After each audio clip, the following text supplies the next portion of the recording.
The SSPX confronts Rome. The consecrations are scheduled for July 1st. Author's note. I dedicate these words to my editor-in-chief, the Immaculata. May she open all hearts to reconcile with brothers and unite in the one faith and one truth of Christ, in his one church, the Holy Roman Catholic Church. O Theotokos, softener of evil hearts, by your sorrows and tears, I beg you to reconcile brothers in Christ. Amen. The announcement has finally come that the SSPX intends to consecrate bishops this year. The press release is very short, so let's read the whole thing from their website. Quote, press release dated 2nd of February 2026. On the 2nd of February 2026, the Feast of the Purification of the Blessed Virgin, the Reverend Father David Pagliarani, Superior General of the Priestly Society of St. Pius X, during the ceremony of the taking of the cassock, which he presided over at the International Seminary of Saint Croix d'Art in Flavigny-sur-Azurin, France, publicly announced his decision to entrust the bishops of the society with the task of proceeding with new episcopal consecrations on 1 July next. Last August, he sought the favor of an audience with the Holy Father, making known his desire to present to the Holy Father in a filial manner the current situation of the priestly society of Pius X. In a second letter, he explicitly expressed the particular need of the society to ensure the continuation of the ministry of its bishops, who have been traveling the world for nearly 40 years to respond to the many faithful attached to the tradition of the Church and desirous, for the good of their souls, that the sacraments of holy orders and confirmation be conferred. After having long matured his reflection and prayer, and having received from the Holy See in recent days a letter which does not in any way correspond to our request, Father Pagliarani, in harmony with the unanimous advice of his council, judges that the objective state of grave necessity in which souls find themselves requires such a decision. The words he wrote on the 21st of November 2024 for the 50th anniversary of the historic declaration of Archbishop Marcel Lefebvre are more than ever the reflection of his thought and intentions. So at this point, the same press release that I'm reading from quotes from that quotation from Father Pagliarani, which then also quotes Lefebvre. So it's a quote within a quote here.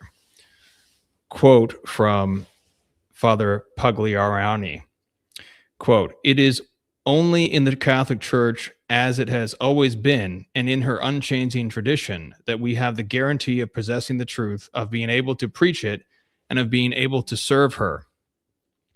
The Society of St. Pius X is not primarily seeking its own survival.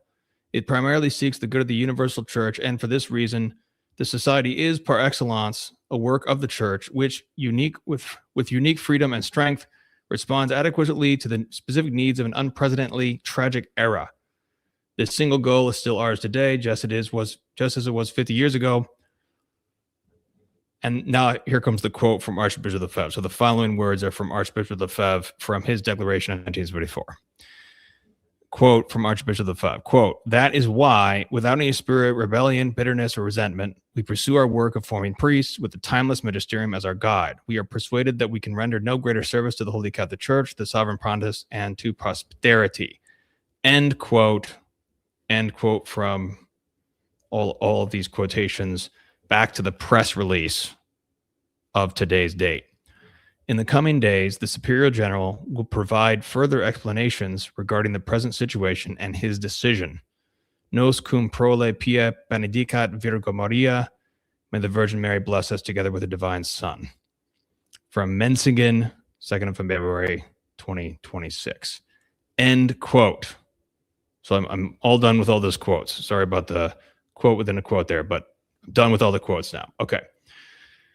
Once again, as with other negotiations with the Holy See, we're not sure exactly what was said, written or unwritten, between the priests and superiors of the SSPX and the representatives of the Holy See and her representatives. That's fine. It's not for us to judge them or know their words and intentions. But there are several positions which we do know, and to me, seem to be the areas which need to be addressed by clerical theologians on both sides. Now, let me say that again. Clerical theologians, not laymen like me, who have no competence or authority. I'm just going to lay out these propositions for what they are said to be by the clerics themselves, and then hope and pray that the clerics can work them out, and we don't have another break of communion on our hands, which would only harm all souls, in my view. So here I'm going to lay out what seems to be the negative positions by the SSPX preventing total reconciliation, and then the negative positions of the Vatican on these issues preventing reconciliation. God is the judge, and it's for the clerics to judge, not me. As a layman, I'm just hoping to bring clerics together to work out these issues, and I'll just do what I can to make that happen. It's not my role to judge, so clerics, please do your job. Okay, so here's the SSPX positions that seem to prevent reconciliation. Number one, the SSPX warns against attendance even at a, quote, reverent novus ordo, end quote, mass, calling it a, quote, poison harmful to the faith, end quote. So that phrase, poison harmful to the faith, is a quote from Lefebvre himself, and is contained in the relevant sections in the official positions of the society. That's from the SSPX's book, Most Asked Questions, a brief summary of the positions of the Society of St. Pius X, 3rd edition, Angelus Press, 2024, pages 151 to 157. All right. While the criticisms of the new rite seem reasonable to me and any traditionalist, this is the position which seems to go too far. Like I said, I'm not a cleric, so I'll let the clerics figure out the theological details. But I am a father, and I teach my children the following. My son, sacramental grace is your whole life. Sacramental grace is everything. It is your whole life. You should desire sacramental grace more than your next breath. If you cannot attend the Holy Mass, then you should burn with all spiritual desire for the Eucharistic heart of Jesus and make a spiritual communion. Therefore, whatever problems with the Novus Ordo Missae exist, how can I tell my child to avoid sacramental grace? It seems to me that there is a metaphysical abyss between the harmful elements of any Novus Ordo, the lackluster rites or words and text of speech and action, which are of human origin, and the reality of sacramental grace, which is nothing less than eternal life of divine origin. The real presence of Jesus Christ, if we meditate on this for just 1 second, the real presence of Jesus Christ, everything else is nothing in comparison. So perhaps I'm misunderstanding the SSPX here, but this is officially its position according to the document I just cited. If you, dear reader, can provide something better to clarify this position, please do so. Perhaps I've misunderstood the SSPX. Now, when I study Bishop Schneider, it seems to me that he takes a more nuanced view on these trad controversies, which accord more to the truth in my view. A while back, I asked him about this view of the SSPX, and here's what he said. Now, in the article, if you click on the article below, if you're listening on the podcast, it has the YouTube short where I asked him about attendance at the Novus Ordo, and Bishop Athanasius Schneider says that it is incorrect to have that view that the SSPX holds. That's his view, even though Bishop Schneider supports the SSPX as I do, but he disagrees with this particular position as I do. Okay, now number two. If a Novus Ordo priest fails in his intention because his faith is corrupted, the Novus Ordo Missae is invalid. Here, I do not know what the official position of the SSPX is, so I assume they have a higher view than what I'm about to say. But here is what the Archbishop said in his famous book, Open Letter to Confused Catholics. Quote, "How can we assess the intention of the priest? It is obvious that there are fewer and fewer valid masses as the faith of priests becomes corrupted, and they no longer have the intention to do what the Church, which cannot change her intention, has always done. The present day training of those who are called seminarians does not prepare them to accomplish valid masses. They are no longer taught to consider the holy sacrifice as the essential action of their priestly life." End quote. So that's from Archbishop Lefebvre, An Open Letter to Confused Catholics, translation of Crowdy. That's from the 1986 edition, page 35. Perhaps the Archbishop explains himself in more detail somewhere else. In fact, I'm sure he does on such a critically important pastoral question. But he says this in passing. Perhaps the original French gave a more precise discussion at that point. In any event, there seems to be an idea among some traditionalists that the Novus Ordo Missae is valid per se, which the SSPX indeed affirms, but that it is often invalid due to a defect in the priest's faith. The reasoning goes like this. Number one, we know that there are many heretic priests who do not believe in the dogma of the real presence. That's true. We should all agree with that. We know that that's true, right? Okay. Number two, we also know that the Novus Ordo diminishes the rights which safeguard the same dogma. We also know that's true. Also an indisputable fact.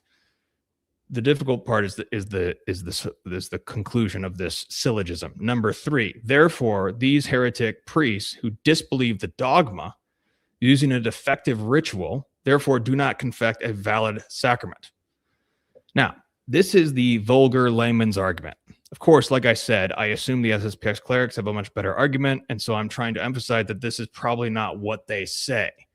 I'm sure Archbishop Lefebvre has a more precise position somewhere in his text. And like I said above, readers, if you want to give me a better citation here, please do.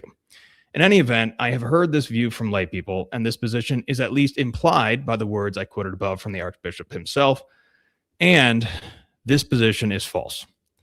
Why is this false? Because the Holy Office clarified that the bare minimum for validity is actually much lower than that. To make this abundantly clear, since this is a very important question that interests many of our readers, let me provide the following quotes in full. Okay, so now I'm going to quote two large quotations, and I'm going to quote them. They're large quotations, and the reason I'm quoting them these large quotations is because the issue is so important. But these quotations make it very abundantly clear what really is that bare minimum, and it's not the priest's faith. Okay, so Sacred Congregation of the Holy Office, December 18, 1872, dubium quod baptisma administratam ab hereticis. In some places, some heretics baptized with the proper matter and the form simultaneously applied, but they expressly warn the baptizans not to believe that baptism has any effect upon the soul, for they say that it is merely the external sign of aggregation of the sex, and so often the Catholics in their own crowd turn around their belief about the effects of baptism and call it superstitious. Question 1. Whether baptism administered by those heretics is doubtful on account of the defect of intention to do what Christ willed, if an express declaration was made by the minister before he baptized that baptism had no effect on the soul. Reply to the first question, in the negative. Because despite the error about the effect of baptism, the intention of doing with the church is not excluded. Question 2. Whether baptism so conferred is doubtful if the aforementioned declaration was not expressly made immediately before the conferring of baptism, but had often been asserted by the minister, and the same doctrine was openly preached in that sect. Reply to the second question, provided for in the answer to the first. That's the Holy Office, 18th of December, 1872. Okay. So, in other words, what the Holy Office is saying is that even if a heretic has form and matter, and they expressly say, do not believe that this sacrament confers sacramental grace or anything like that, and I don't believe that, and then does it, that's still a valid sacrament. Because the intention is not the intention of the effect, but it's the intention to do what the church does. So we'll get back to that in a minute. Okay, let's have another quotation. This is also from a similar dubium sent to the Holy Office in the 19th century. Quote, the Bishop of Nesqually had addressed to the propaganda an inquiry concerning the validity of baptism conferred by Methodists, against the validity of whose baptism he alleged an insufficient and adverse intention and consequently the presumption of invalidity. The bishop stated that the Methodists held so many errors about the necessity, the power, and the efficacy of the sacrament of baptism that they considered it merely an indifferent rite which had been entirely omitted in the past, and at a later time had been put into use again for the purpose of deceiving the faithful and attempted to show them that their false religion did not differ from the true religion. Okay, so in other words, these particular Methodists just like go wild when they baptize someone, and they just go on and on about why this is not a true baptism, and they just, it's a pure poisonous heresy that they preach while they baptize. Okay. To this question, the Holy Office gave a very detailed answer, which is one of the most explicit statements about the intention of doing what the church does. In substance, the reply lays down the following principles. Number one, it is a dogma of the faith that baptism administered by anyone, whether a schismatic, a heretic, or even an infidel, must be considered valid, as long as in their administration those things are present by which the sacrament is perfected, namely due matter, the prescribed form, and the person of the minister with the intention of doing what the church does. Hence, it follows that the peculiar errors which the minister profess, either privately or publicly, do not at all affect baptism or any other sacrament. Number two, the errors which the heretics profess privately or publicly are not incompatible with the intention which the ministers of the sacraments must have, namely of doing what the church does. Those errors in themselves cannot give rise to a general presumption against the validity of the sacraments in general and baptism in particular. From these principles taken from the decision of the Holy Office, it must be concluded that as a general rule, the baptisms of heretics are valid in spite of the fact that their ministers hold beliefs entirely incompatible with the Catholic doctrine concerning baptism and deny all power of regeneration in that sacrament. Their error does not offer sufficient reason to conclude that they have an insufficient or adverse intention in regard to conferring the sacrament. Okay, so all of this quotation is from Reverend Raphael OSB, The Dogmatic Theology on the Intention of the Minister in the Confection of the Sacraments, 1949. So this is a dogmatic manual, and it's quoting the Holy Office from a reply on January 24th, 1877. Now, St. Robert Bellarmine summarizes these responsa a few centuries before they were given. Quote, the Council of Trent does not mention the purpose of the sacrament or say that the minister ought to intend to do what the church intends, but what the church does. Moreover, what the church does refers to the action, not the purpose. There is required the intention with regard to the action, not insofar as it is a natural action, but insofar as it is a sacred or ceremonial action, which Christ instituted or Christians practice.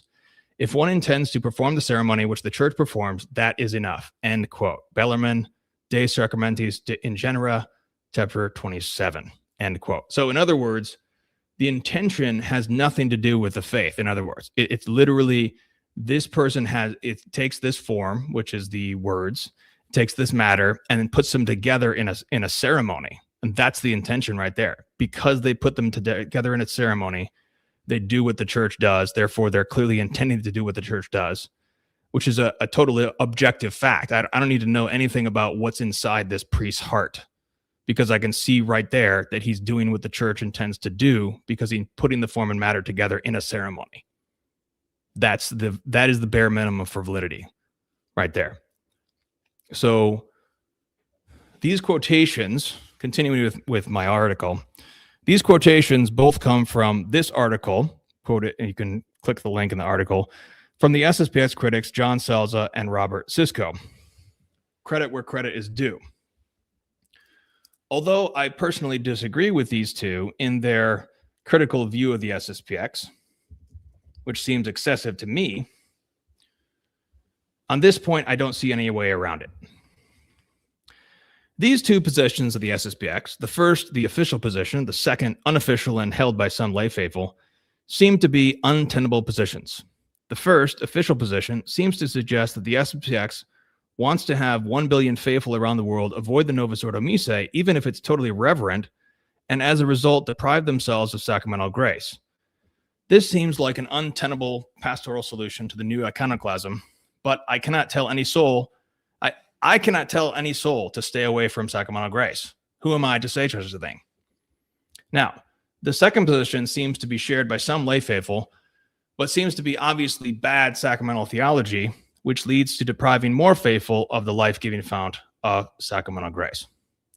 So, like I said, I'm not a theologian and I don't want to be, but I have to teach my children about the basics of the spiritual life, and as far as I can read the tradition, sacramental grace is everything.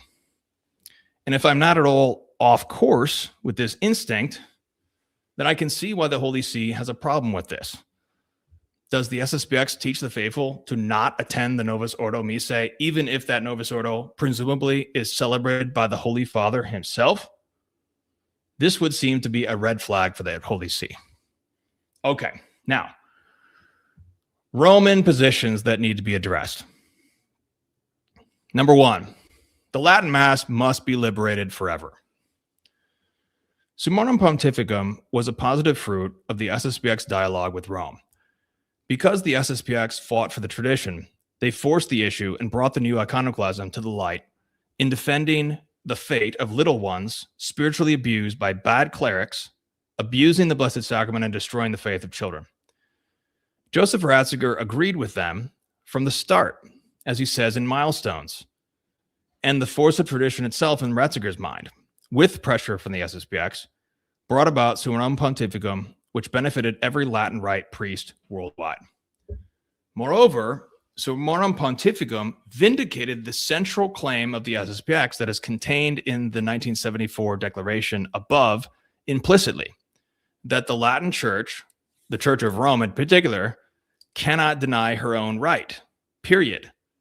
Therefore, the abolition of the Roman Rite, the ancient apostolic Roman Rite, aka the Latin Mass, is an unjust law which must be disobeyed by every cleric, period, full stop. End this madness, we beg you, your holiness, most holy Father. Number two, the controversial teachings of Vatican II are non-dogmatic.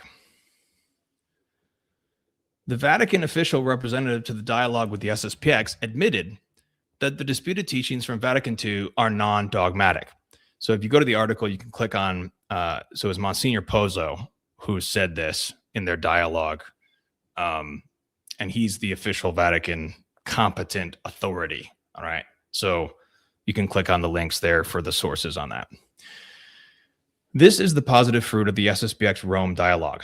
The Holy See can admit, without loss of face or honor, as it were, that every paragraph of Vatican II must be understood according to its precise theological note.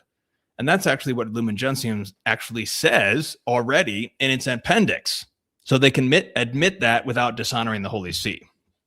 Hence, when the SSPX signed their original agreement of 1988, they were only required to assent to paragraph 25 of Lumen Gentium, even though the SSPX actually believed more doctrines from Vatican II than the mass majority of neo-modernists claiming to, quote, follow Vatican II. Number three, end the double standard. Neo-modernist child abusers get parishes. The reality is this: whatever problems might exist with the SSPX and their positions I outlined above, the wolves in shepherd's clothing are worldwide devouring souls and leading them to hell. The SSPX has its own problems, like every order of priests, but the fact that they, and they alone, it seems, are the ones who receive no mercy is a slap in the face to every man, woman, and child seeking the water of Eucharistic reverence in a desert of heresy and wicked clericalism. For the sake of souls, Holy Father, please regularize the SSPX. Set them free to do their work in peace in every diocese, and let the faithful attend their masses in peace and get on with the business of saving their souls. Whatever happens next, Viva Cristo Rey.